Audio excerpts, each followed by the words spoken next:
Learn how to manage and regulate your own emotions. It's never the topic of an argument or a disagreement. It's never that. It's because whatever you're saying is triggering me and I don't know how to manage that. Right. So instead of keeping myself calm, I'm swinging. Yeah. If Zeus Network is not for you, if that's not the vibe you want to work for or be on, then just say no to the Yeah. opportunity, Yeah. right? But if it is for you or you want that, then you say yeah. And so people have the opportunity to be a part of whatever they want to be a part of. And so yes, they can provide opportunity, which is cool and great. You know, we all need a bag and we want to do something productive. But at the same time, there can be toxic elements. So, like, do we really? This the kind of beat to go, this the kind of beat to go, this the kind of beat to go, rock, top, top.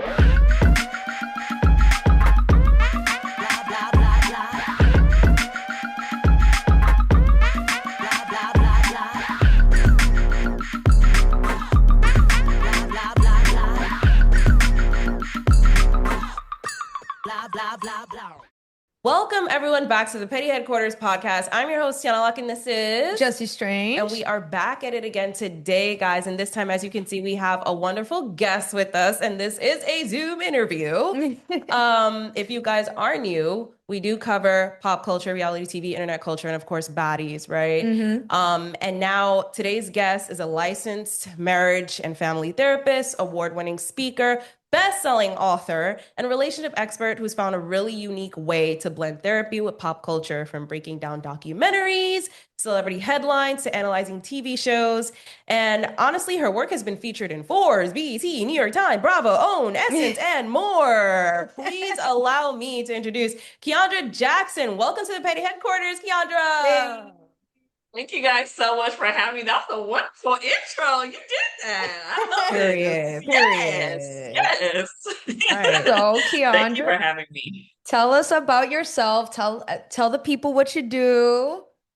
I mean, she already told the people did. already. I mean, she gave me I a did. really great intro, you know. But like she said, I am a licensed marriage and family therapist. I'm located in Los Angeles, California. I am an award-winning speaker, best-selling author, media personality, featured in Forbes Next 1000, OWN, Essence. You know, I have the privilege of doing some really amazing and wonderful things, but I am extremely passionate about mental health, healthy relationships. And as you guys mentioned, I just got into like this little groove or this niche of blending pop culture, celebrity gossip, just from a licensed therapist perspective. And so that's what led me here today. Yay! I love Very that. happy. I'm actually curious because first of all, I love like the niche. Like I love the psychology mixed with Yeah. pop culture. Yeah. I feel like it's definitely a gap that needs to be filled. So I love that you're not afraid to show your face and to give your take.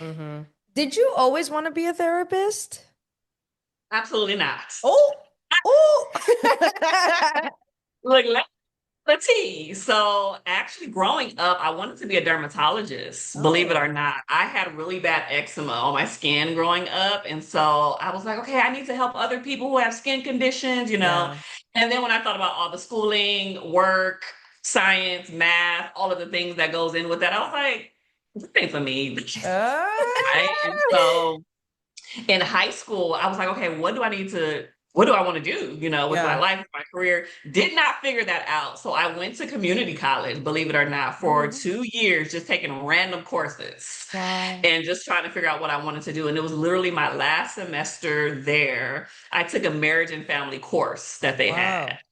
Fell in love, bugged the teacher, stayed after class, had questions, and I just knew that I wanted to go into psychology after that. So obviously, I pursued higher education, and that led me here today. So it was a combination of that and also just going through my own personal things as well. I don't think therapists are honest enough about why they get into this field. And most of us get into this field because of our own drama. Right. Now, I wanted to ask you, now that you mentioned that, did you find that there was a moment where you realized your voice could reach more or like just beyond you? And like, what was that moment for you? I think the moment, oh, that's a good question. Oh, y'all making me go back. I think the moment. So there was, believe it or not, there was a huge chunk of my life where I was not on social media. I mean, I don't even know how I managed because I'm a social media girly now, right? And so I finally got on Facebook. That was the thing at the time. And my friends were like, we've been over here for a long time. And once I got on the platform, I started dishing out a lot of relationship content, and people had questions, genuine questions. And so I would go live every Friday and just do like a live Q&A, just like free game, free questions, Wow. answering everything. And I think that was the moment that I knew that people cared about my perspective and my opinion outside of just what I was able to provide with clients. And so that's when a little bit of a light bulb went off for me. That's Wow. really cool because that also shows how you mix the social media and like even like the pop culture and that engagement aspect of it too. So that's really cool that you were doing that Q&A. Let's do. Do I do that now? Not in that capacity, but it was helpful at the time. It was definitely helpful. Mhm. That's awesome. And so like at what point did you start to be like, all right, let me start blending pop culture TV to what you do? Like what was that moment like? Like where did you have that light bulb go Yeah. off? Did that stem from the Q&A or did that stem from something else? I feel like that was completely different. Okay. The Q&A was more so that's when I realized that people cared about what I had to say on Right. a higher Mm. level. The pop culture piece, like when things would happen on movies, TV shows with celebrities, people would always slide in my DM like, girl, what you think about this? Right. And, and so I would have my personal opinions, but I would never share them, publicly like Right. that. And so I Right. have a manager currently who was like, you should take YouTube seriously. And I'm like, girl, ain't Right. nobody got time for that. I don't know the YouTube platform. I feel like you gotta have a fancy camera. Like, I just don't want to do it. And she was like, I think you really should. And so Yeah. after I took her advice and really prayed about it, if I'm being honest with you, I was like, okay, let me take a stab at this. And so she was like, well, why don't you like look at TV shows and things and kind of like give it a different angle? And so that's where we developed the whole Kiaundra Jackson show, but then also incorporating some of the, celebrity pop culture movies and TV shows that were trending. I love that. I will say there is a little bit of courage in that because, like I said, we have met therapists that do not want to Do put not. their opinions or their face behind their Yep. opinions or their expertise in a sense. So I Mhm. do, admire like the courage to Yeah. even do that. You know what I mean? And that's a good point because a lot of people, even the pop culture, they don't even want to put their face on that. Yeah. So, no, for real, like any celebrity gossip, pop culture, they're like, nope, don't put my face on it. Nope. So, I mean, I commend you. And we did see that you were recognized by Beyonce and the NAACP. Yeah. So I want to know, how did that come about? And like, how was that for you?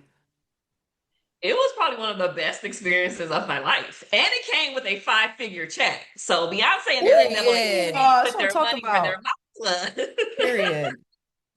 So Beyonce teamed up with the NAACP. She has a foundation called the Be Good Foundation. And so she was recognizing people who are doing great work in like their businesses and in certain communities. And I just happened to be one of the ones that was chosen out of like 17,000, I think, like Wow. people or something. And it was a whole bunch of other people recognized as well. But that was a huge moment. I was crying. I mean, you can go back on my Instagram. I was holding up the check, tears, looking the best. Like it was just a beautiful moment to be recognized by 2 different platforms Yeah. that hold a lot of weight in the community. And it just Yeah. showed me that the work that I do behind the scenes is helpful, it's necessary, and it's needed.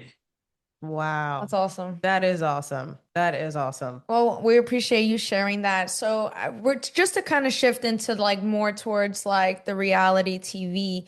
I know that we were talking, I know you didn't watch a lot of the shows that we had mentioned, but Judge me though. Don't judge me, okay? Like, I mean, I'm not a Baddies and a Love Island kind of girl, but where y'all were going with it. I see where y'all But were you going with did it. watch America's Next Top Model, so you know exactly the type of time reality TV is on. So, we want to just ask you, like, as a whole, like, why do you think people love reality TV so much, and why is it such a successful industry?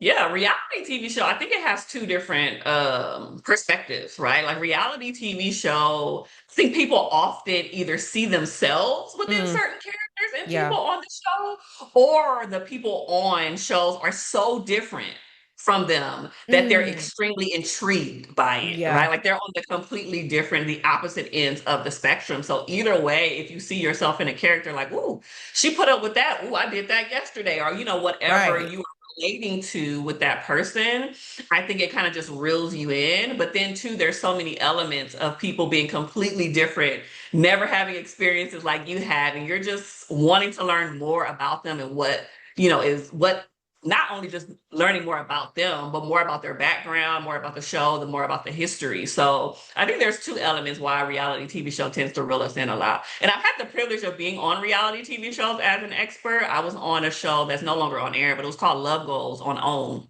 Oh, And I've heard of that show. mhm. Wow, that's Yeah, I cool. was the resident. I was one of the resident therapists there. That's And so cool. so I got firsthand what reality TV show was all about. That was my first time working on that type Wow, of wow. show. Are you allowed to And talk about so, that experience or no? yeah, Oh, absolutely. okay. How was that experience for you? It was probably one of the best experiences for me. I love being in front of the camera, love being on television, and not in a like prideful way or anything like that, but it just really honed in on the fact that I was like, oh, I'm meant for this. I love this. But like you get to see the workings, the all of the work that goes in behind the scenes. You also get to see how things are curated. So reality is not really as reality Right. as we think it is. The outcomes of things are tend to be a little up in the air. You don't really know how someone's Yeah. going to respond, what they're going to do, what they're going to say. But Mm. sometimes the experiences are curated. Oh, we're going to go here and we're going to invite this person and see what happens, but it's Mm. not just like a random day to day, this is what we're doing today, because that can feel Wow. very boring. Mhm. Okay. Wow. Wow. That's amazing. I know that you had mentioned that you believe that in every reality TV show or filming, that you believe that there should be a therapist present and there should be a therapist after those contestants are done filming. Do you think that opinion was made during, like, after being in reality TV, or have you always had that opinion? First of all, you've been watching my videos I because sure have. You sure have. I had that perspective prior to being on reality TV show because I saw how shows can impact people on the front end depending on what they're going through, and also how it impacts their life after TV. Right. And Hmm. so even when I was on the reality TV show, I stayed connected with those individuals, right? Just because everybody was like, Kiaundra, you so too, they weren't necessarily my clients, but I wanted to make sure that they did well after, being on show. So I think it's important to have a screening to make sure that people are in a good mental state prior to getting on television, making sure you have something on set where someone, if they do need a session, if they do need to decompress, vent, whatever, someone's there. And then also some aftercare. Once it's over, how am I navigating? How am I transitioning back into the real world?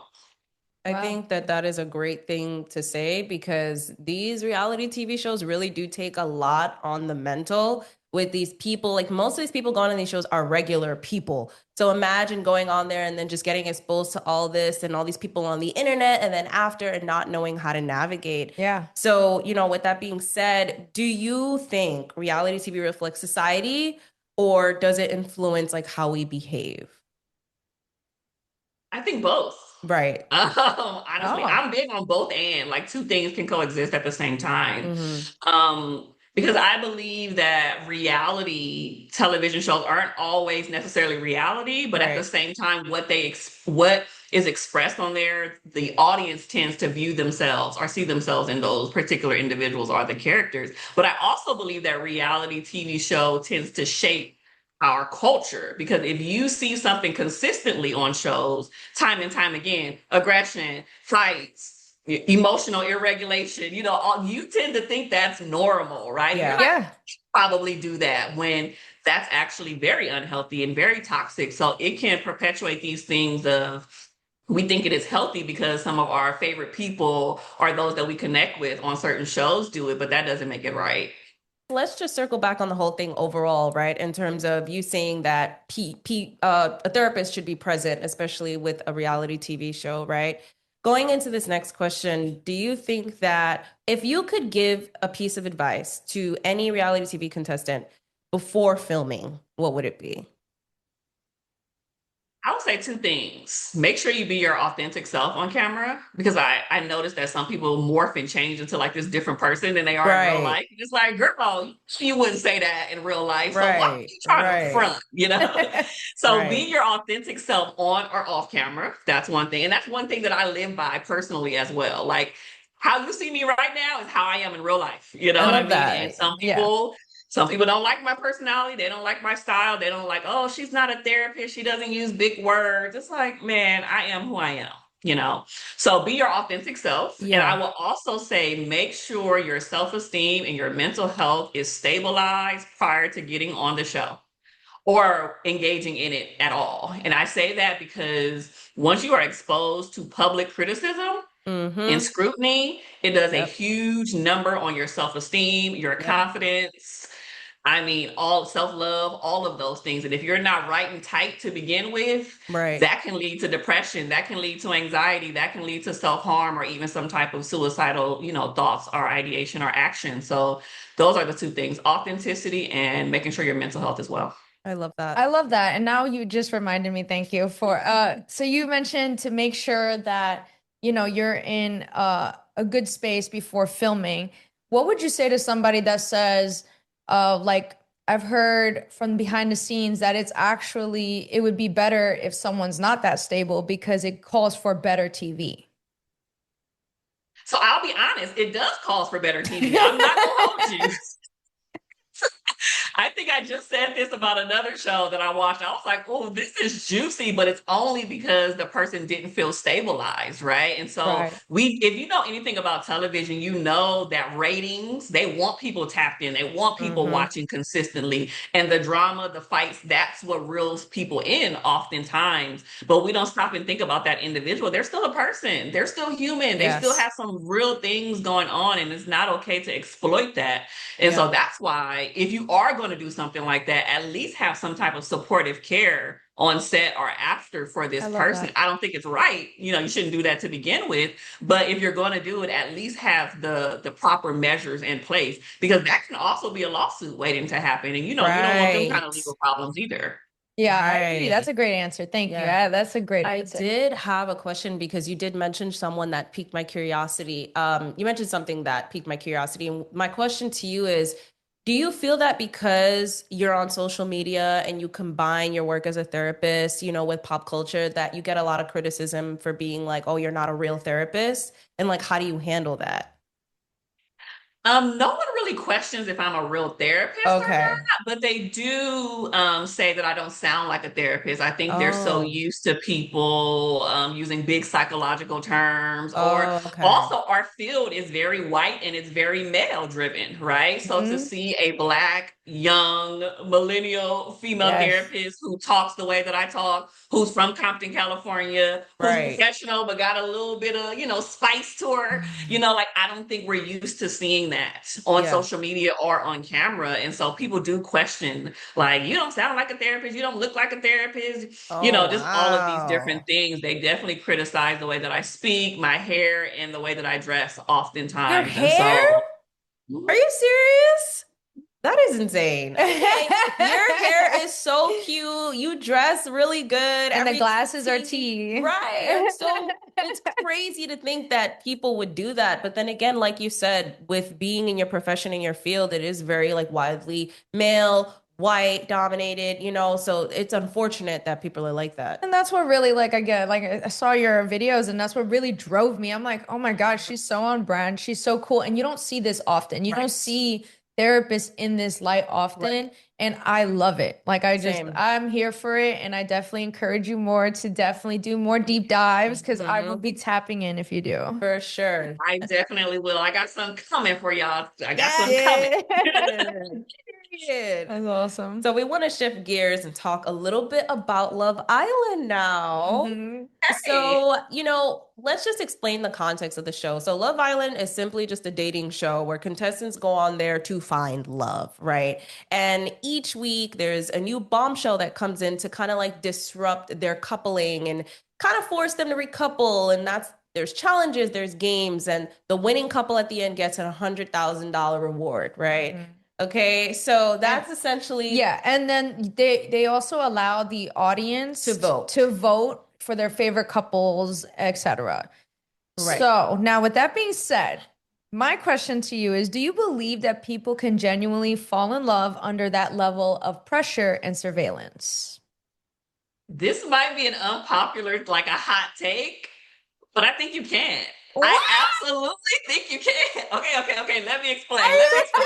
Yes, explain. You guys' face for me. I can't take it. Okay, so being being on a reality television show, you're in like this pressurized environment. You don't have access to your cell phones, you don't have access to family, you're not watching TV, you don't have work, you don't have all of these elements that can distract you in the real world. So you're literally putting time, energy, and effort around the same people every day, all day. And so the emotions can become very high and heightened very quickly. And this is why we see that on shows like Love is Blind. And you like, ain't no way y'all are going to connect after talking to a wall for 2 weeks, But when you don't have anything else to do, you can develop emotions quickly. And so I think there's a difference though between falling in love and having a healthy relationship. But I do think it's possible under that pretense. Wow. So explain that difference, because now I just need to know what is the difference? Yeah, so falling in love, if you really think about it, when people mention falling in love, they associate that with some type of feeling, right? It's like, I have butterflies in my stomach, my heart's skipping a beat, I can't live without this person. Like that's the energy that they're on, and that's just in the moment, right? So, what happens when all of those emotions and all of the butterflies go away and all of those things, like, and was I really attracted to you just because we were in the moment? Or do I really have something sustainable long term? And I think that's the difference between just falling in love. It can feel very emotion based versus having something stable and building a firm foundation. Wow. That's an interesting answer because I definitely have the opposite take. Because what if you're someone that has issues with affection and has issues just like, love, depending on how you grew up or coming from a dysfunctional family? Do you think for that person that they can still fall in love under that type of pressure? That's why I said you could, depend on the person, right? It's You can say not possible, everybody. you could.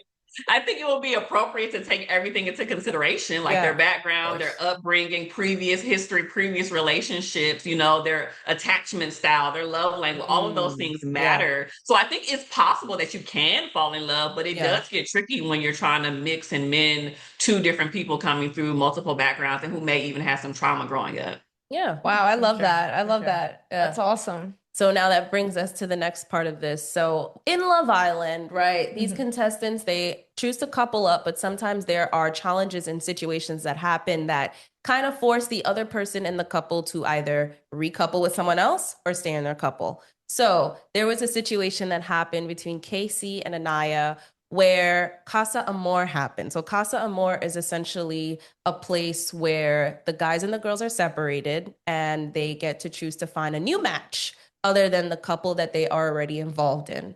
So when the guys came back from Casa Amor, KC came back with another woman by the name of TT, and Anaya was left on her own, stranded, because she chose to stay in a couple with KC.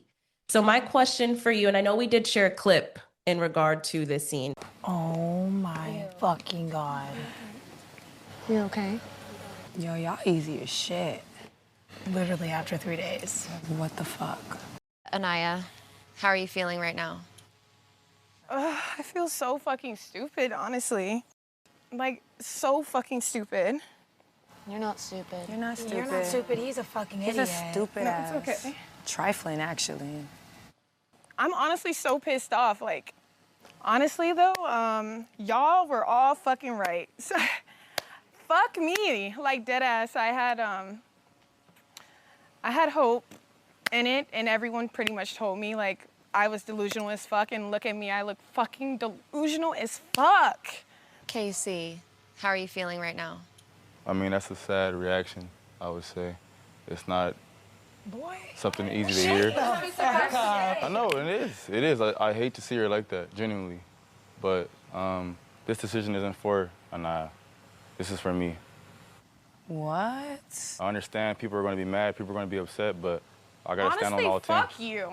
Thank you. Decision isn't for Anaya, it's for me. Okay, fuck you. Fuck all the And weeks that we I had. understand that. Yeah. I understand that, but Yeah, honestly, but no, that we response can't. is actually crazy. I gotta say what I gotta say. I gotta say what I gotta say though. A whole lot of nothing. Whatever. That's cool. Let him speak. This whole time I have been here, I have poured into you. This whole time, I picked you time and time again. Even when the fucking first day, nobody picked me. You feel me? Mm-hmm. Let's not forget that part. We didn't know you. You didn't know me. You didn't know me. We didn't know you. You didn't know me. What are you But no, I talking understand about, that, Casey? But it's a big no. I But picked you every fucking time. At this fucking fire pit, I picked you. With the letters, I picked you. Here, I picked you. You didn't pick me. You didn't pick me. And I picked you every time. Literally. Even when we have conversations, you said stuff and I said, at the end of the day, I would still pick you. I would just pick you. And this is the decision where you could pick me and you didn't pick me. Well, Casey, you've chosen to couple up with TT, which means Anaya, you are now single and vulnerable. My question is, what do you think the psychological effects of being rejected publicly or watching your partner explore other connections? Like, what are those psychological effects? I don't even know if it's psychological effects, but it's just real emotions, right? Like I would feel jealousy. There's embarrassment that comes with that. There's public scrutiny that comes with that. There's also feelings of not being chosen. When you choose someone intentionally and they don't choose you back, that's a dagger to the heart, right? And so now it leaves room for, did I make a mistake?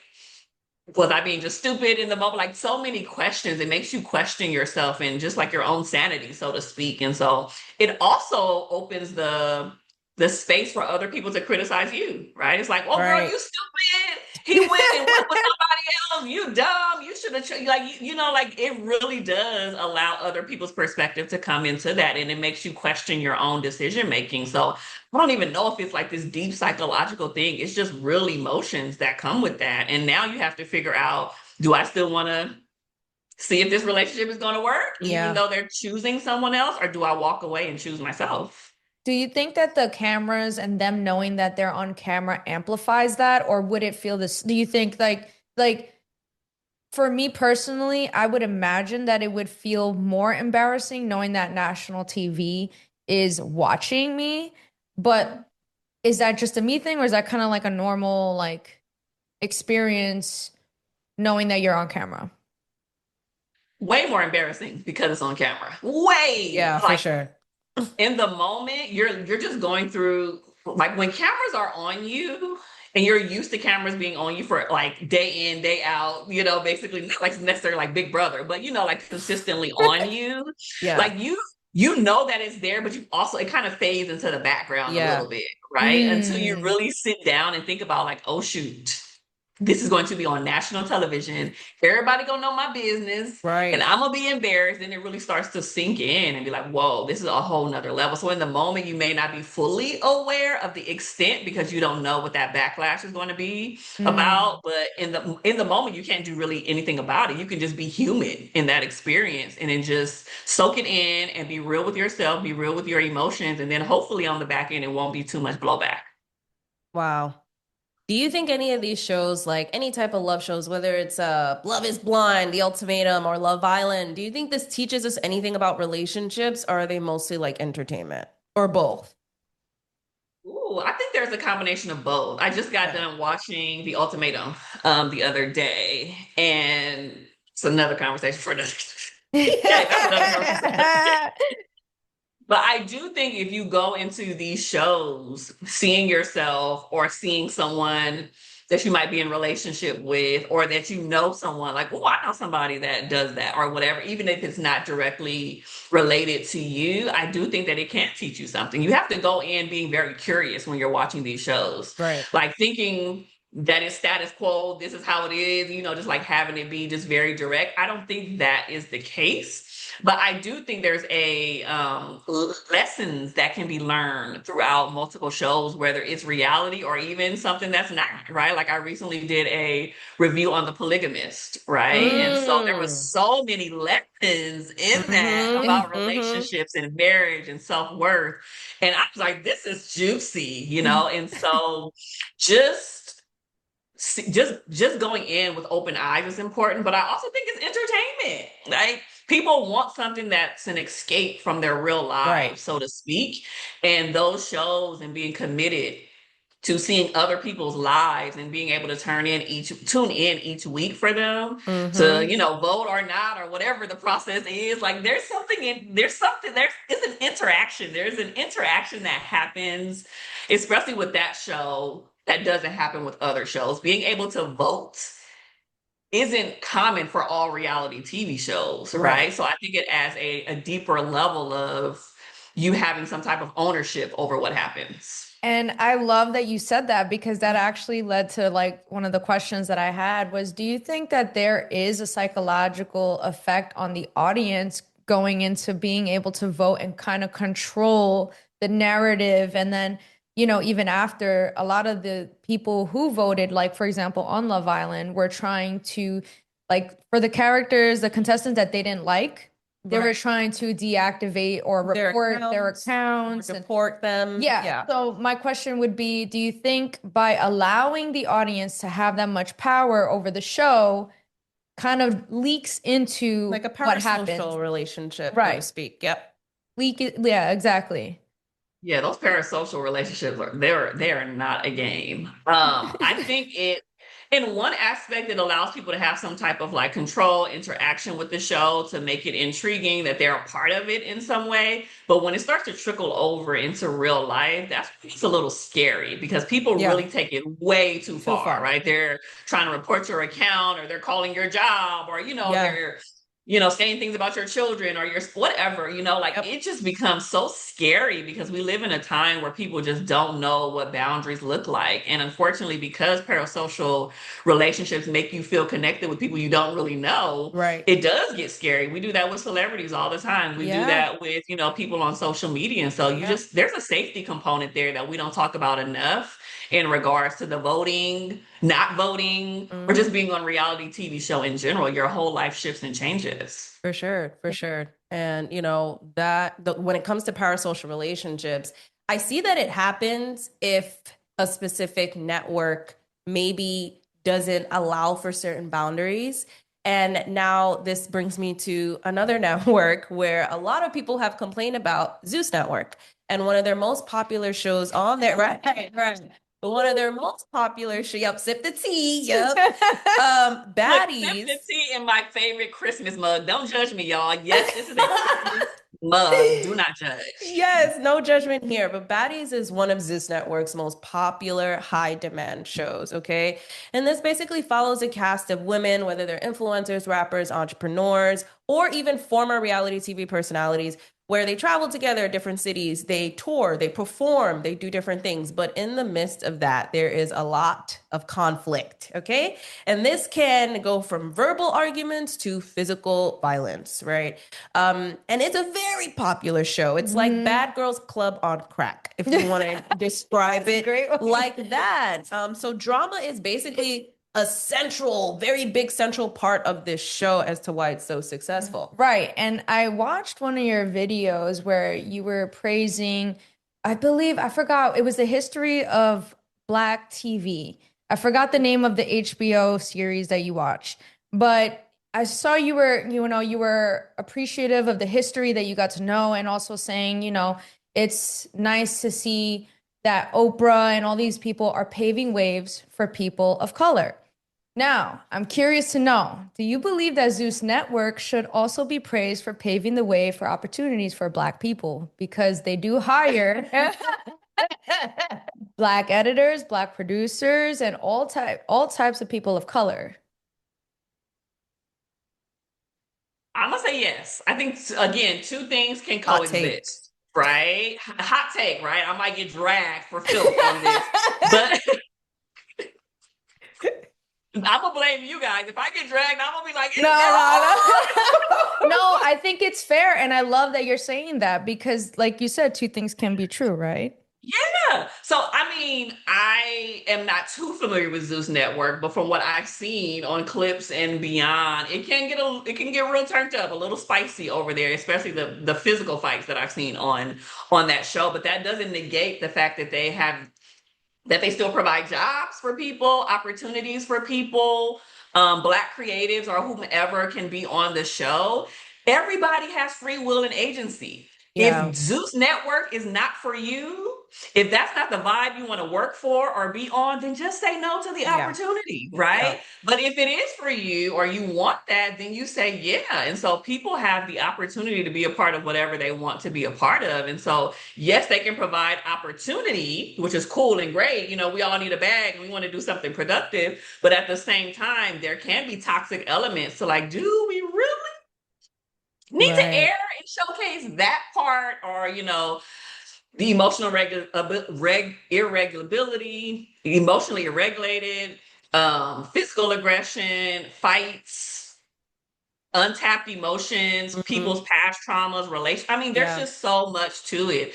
And there's an element of like, okay, it is very much like, let's keep it real. But at the same time, is it doing more harm to our communities than it is Right. helpful? So I think both of those things can coexist. So I want to say, yes, they're helpful, but also too, we need to take a deeper dive as to like why and what is being promoted and published. And at what cost, for sure. At what cost. Yeah. Yeah. I love that. Yeah. And, there's this phrase that a lot of the girls on the show use a lot to basically justify that toxic behavior and toxicity that happens on the show. They say, this is baddies, and that's the main thing that they say. So when they say that, it's like, I don't need to feel bad for you. You don't need to feel bad for me. This is baddies. Now, one of the clips that we did share with you, Bad Dolly literally says in her confessional, she says, we don't need no help. We don't need no therapy. This is baddies. I don't want to recuperate. I don't want to retire. I don't want to redo nothing with a bitch that I already fuck with. Genuinely, bitch, I don't care, bitch. Run me that bitch. You hit me with that shoe, bitch. And I'm on your ass like right on rice. We didn't ask for therapy. We don't need counseling. We don't need no help. Bitch, it's baddies. I don't need a hoe to help me trying to fix or rekindle a motherfucking thing. I want to ask you a little about that because, like, what do you think happens psychologically when people just start using that environment to kind of like justify toxic behavior? Yeah. I watched that clip actually, and I was like, oh, she's serious. But what I got from it was the normalization of behavior. Yeah. So when they say like, this is baddies, we don't need no therapists, we don't need nobody to change us. We're basically saying we are who we are. We gonna do what we gonna do. Can't nobody tell us anything. This is it. Take it or leave it. That energy, right? And to a certain extent, okay, be you, boo. Like, do whatever you want to do. But also on the flip side to that, there has to be a level of accountability that happens because when you're normalizing something consistently, like, would you want your daughter or, someone to be watching this and imitating that behavior? And so we have a responsibility to show the next generation something positive and leave a legacy and an example for them versus repeating cycles that can be unhealthy. So yeah, I think it was like a normalization of behavior. And if that's what they want to say, that's cool. But also too, you have to recognize when you're in error and when you have things that you need to work on. And that can't be the excuse for everything. Right. That's true. That's true. And so that I'm guessing like that also the exposure to the fighting and the bullying, do you think that as viewers, it can desensitize people and influence people, like almost like, again, normalizing that type of behavior, like if it's okay? Oh, yeah, 100%. When you see something consistently done over and over again, and that's your go-to, you might think that it's okay. You start to normalize that behavior, and then you become physically aggressive or try to fight people in real life, and you're like, well, I've seen so-and-so on Baddies do it, so if she can do it, I can do it. And that's not accurate. That's not what you Right. want to do. That's not what you want to go through life experiencing, because you have to learn how to regulate your emo. That is the biggest. If I can tell anybody anything on the face of this earth, learn how to manage and regulate your own emotions. It's never the topic of an argument or a disagreement. It's never that. It's because whatever you're saying is triggering me and I don't know how to manage that. Right. So instead of keeping myself calm, I'm swinging. You know? Yeah. And we see that a lot. Like True. when we go to like specific events and the people that are fans, they'll act that way because that's become the culture, whether it's the violence or even trolling behavior, that's become the culture, especially if you're not thinking for yourself, right? And you're not thinking ahead or just in a mature way and you're letting that consume you. That can easily influence other younger people to also just they did it, so I'm gonna do it. Going back to what you said. Yeah, and it's true. It's true. Like Yeah. we interviewed someone. Yeah. Well, one of my biggest things about Zeus Network and Baddies in particular is that I've noticed over the years, we've been covering it for a while now. Yeah. But over the years, I've noticed that it has kind of garnered a lot younger audience. Yeah. A younger audience, like young 20s, and when we normally do like street style interviews, and we noticed that the last couple of times we were there, not only were they younger, but then they were also acting a lot more like what they see on the show. Yeah, like aggressive. For sure. Like we interviewed one person and he just went off, and obviously there's liquor involved too. And he was like, "Natalie, you didn't call me on stage, bitch. I want to fight." Damn. Well, relax. We just on the street interviewing you. Like it was never that deep. You're not on the show. They're not cutting you a check for you to act like this. Like, and we see that when we watch the show, sometimes they will record where they're performing in venues, and every time they have a performance, there's some random person fighting in the audience. Like that's just become the culture because of what the show is and, just what's justified. So, in the therapy world, we have something called modeling, right? And so you model behavior, whether that's you modeling good behavior for other people or you're modeling inappropriate and bad behavior, right? Yeah. And so regardless, they are modeling behavior every single time they show up, every single time their episode is being viewed, whatever the case may be. So they have to think about internally and personally, what do they want to leave? Do they want, people to be fighting and acting like that towards them when they're at the grocery store?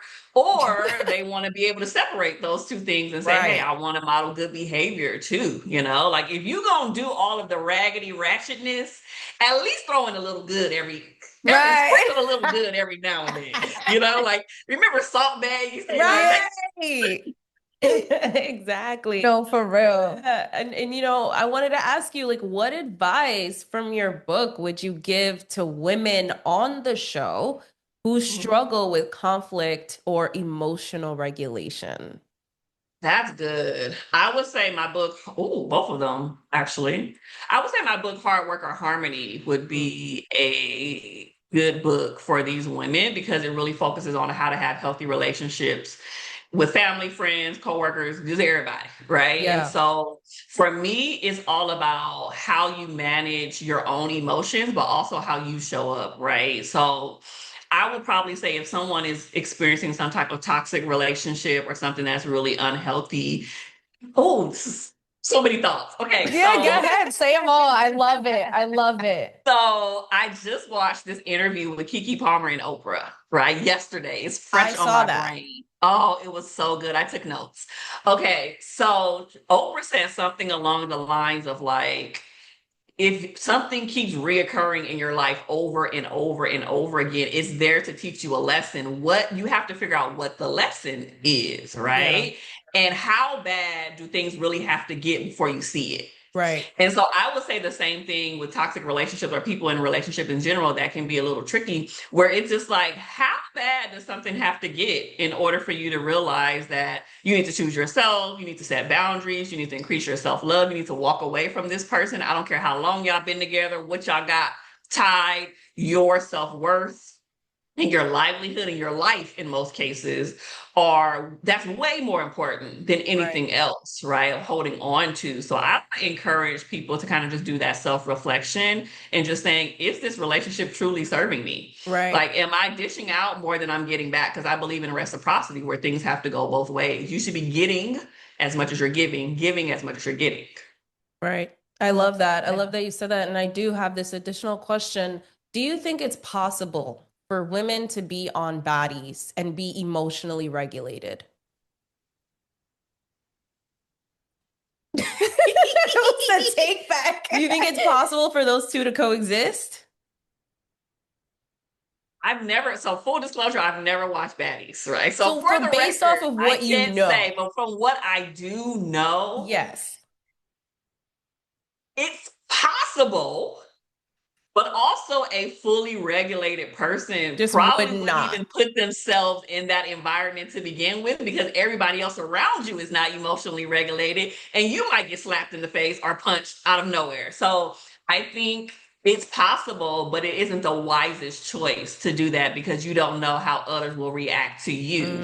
And one thing I know for sure is that when someone is emotionally regulated around other people who are dysregulated, that can make the dysregulated people more annoyed and frustrated because you're not being pulled in and sucked into that type of energy. So it would probably cause more of a toxic, unhealthy, or heightened level of intensity on set because one person is doing well. So I would probably say it could happen, but more likely no.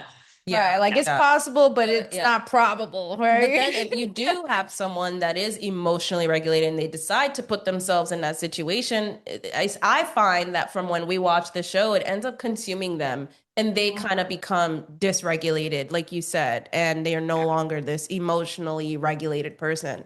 So it's just interesting to see what these shows could end up doing to people, like, you know, mentally. You know, and this that all goes back to what we said. This is why everybody needs to take care of their mental health, you know, Yep. before doing and after the show, because if not, you can be sucked into something that you weren't even thinking about or even aware of. Right. That's true. Right. And I know this all, like, a lot of this relates back to generational trauma, which you spoke on when it came to Diddy and the documentary and his sons. So what does breaking a generational curse cycle even look like in real life? Yeah, I talk about breaking generational cycles and curses and patterns a lot. And I see that in clients, family, my own personal family, you know, like there's breaking generational patterns and cycles and curses, whatever term you want to use, looks like is like there has to be one person who's willing to stand up and to say, oh, no, no, no, no, no, no, no. We're not doing this no more. This stops with me. We're not carrying on the same behaviors. We're not carrying on the same mindsets. We're not carrying on the same anything anymore.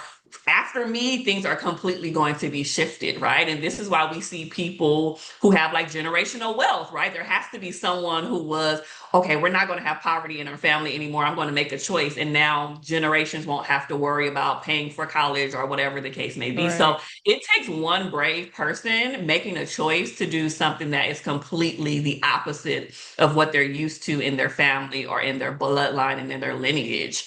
And it's so easy to fall into the same cycles. I'm just doing what my auntie and them did. I'm just doing what my mama did. My grandma been doing this for the last 30, 50 million years. Like, you know, it's easy. It's easy to fall into the same pattern, but it takes a lot of strength to do something different.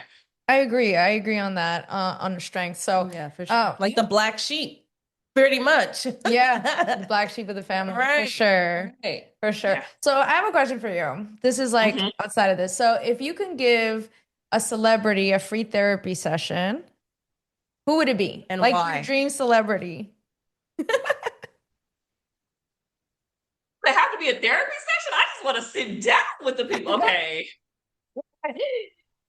Oh my gosh. Okay. So I would probably say Oprah is number one. Wow. Not that these people have issues where I'm like, they need to be in therapy, but it's more so me wanting to sit down and have conversations with them and learn more about their life and maybe even unpack some things. I would probably say Oprah. You said I'm giving you more than one. Okay, so I'm gonna do Oprah. I would do Keke Palmer for Love sure. I that. think she has a lot. I think she has a lot of things that she needs to unpack, especially lot. with her child's father and then just like Yes. growing up in the limelight. There's a lot Yes. there. And just because I have currently been obsessed with her, I would probably say Tracy Ellis Ross as a third. Oh, that's cool. Okay. I like that. I love those answers. Those are good answers. Do you use her product pattern? I do not, but if she wants to send me some products for free, feel Right. free. I have used them before, but they are on the pricier side for me. So I was like, you know what, Tracy? All right. Do you like them? Like, do they work for your hair? Okay. Yeah, absolutely. Understood. No, I really do enjoy and like them. I've tried the shampoo and I've tried the conditioner as well. So I want to try the hair mask. Okay. I've been hearing a lot of things about that, but yes, they Love do work. that. They do Okay. work. Nice, Mhm. nice. Love And that. we are not getting paid I know. for Yeah, this. yeah, yeah. Sorry. So Enough talk about the hair products. but look, if y'all want to cut us a check, we will be more than welcome to receive that. Thank you, Period. Tracy. Period. Love that. Love that so much. So, like, what words of advice can you give to our listeners, especially if someone has found themselves like in a toxic relationship or even a dysfunctional like family dynamic? Hmm. I would probably say the best piece of advice that I can give to someone who's in a toxic family relationship or an unhealthy relationship will probably be to focus on your boundaries. Like let your no be no, let your yes be yes. People often don't have issues with setting boundaries, it's often keeping them, I found.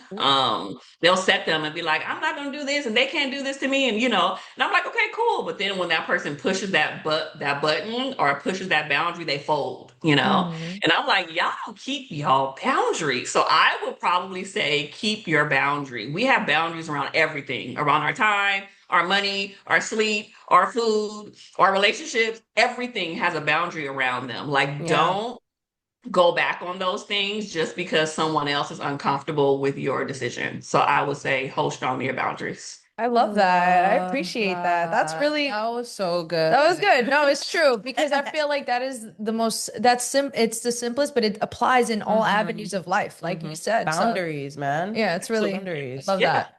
It's crazy. Especially with work.